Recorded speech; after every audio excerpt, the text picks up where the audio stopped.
Hanggat may nakikinig, hindi titikom kanyang bibig. Sa taglay niyang kulit, tsak ika'y mapapaibig. Ang bibi mo at ang bibi ko. I love you! Love you, pare. Bibo!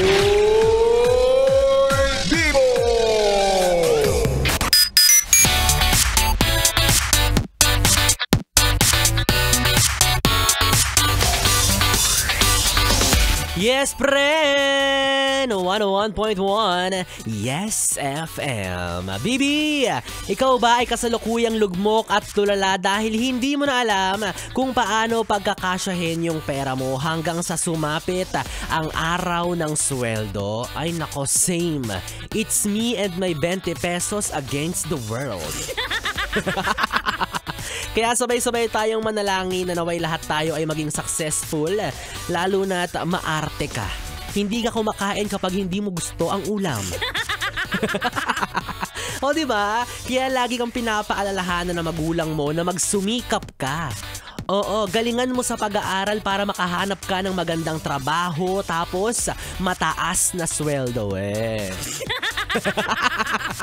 Oh, hindi totoo naman yan, di ba? Para balang araw, kapag nagkaroon ka ng pamilya, may pang Hong Kong Disneyland kayo ng mga anak at asawa mo.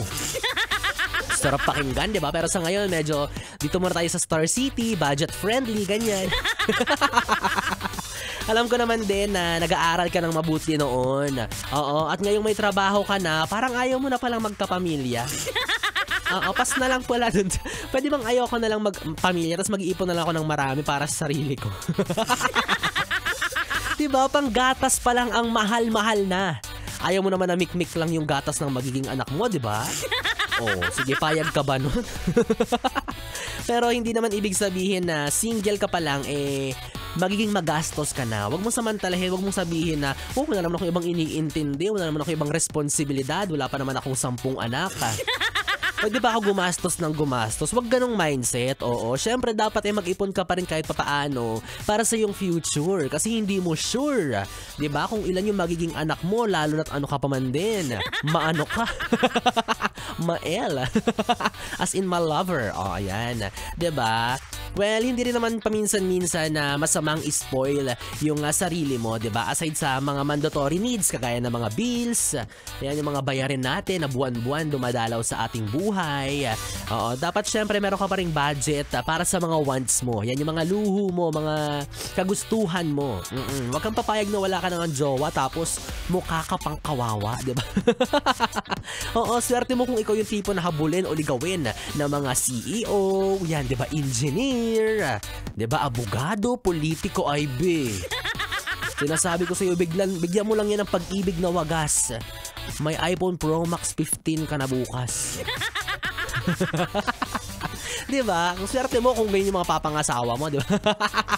Pabuhat pala in life. Pero syempre dapat tulungan kayo ng partner mo. Oh, well, nandiyan naman na tayo sa usapang ganyan. Anyways, ikaw ba, yes friend kong Bibi, willing ka bang magsettle with that one person na alam mong malayo yung social status sa'yo? What if, di ba, makapangasawa ka ng sobrang yaman, tapos ikaw alam mong sakto lang, di ba? Okay ka ba dyan? Or hindi naman kaya the other way around? Ikaw yung sobrang yaman tapos mapaibig ka sa isang saks lang in life. Oh, 'di ba? Okay ka ba sa ganyan? Oo, yung malayo yung social status nyo sa isa't isa. Social status meaning langit siya, lupa ka, ganyan. Meaning nakaluluwag-luwag siya tapos ikaw nakakakipot-kipot. Tight na tight ang sikip. O hindi, nakakaluwag-luwag ka rin naman. Remember, di ba, maluwag ka na. Maluwag na yung bulsa kasi wala nang laman. Oo, wala nang madudukot. Marami ng space. Oo, langit lupa na relasyon. Yan. Pero medyo masakit pakinggan kaya pwedeng siguro gawin nating langit siya, amoy lupa ka.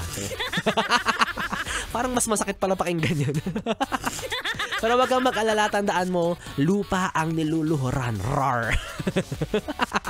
And going back, ayun na nga, yes friend kong Bibi, paano kung meron kang commute wall na mayaman, tapos ikaw, alam mong sakto lang sa buhay, okay lang ba sa'yo yun? Yung kunwari, minahal mo siya hindi dahil sa pera niya, kundi dahil sa pagkatao niya.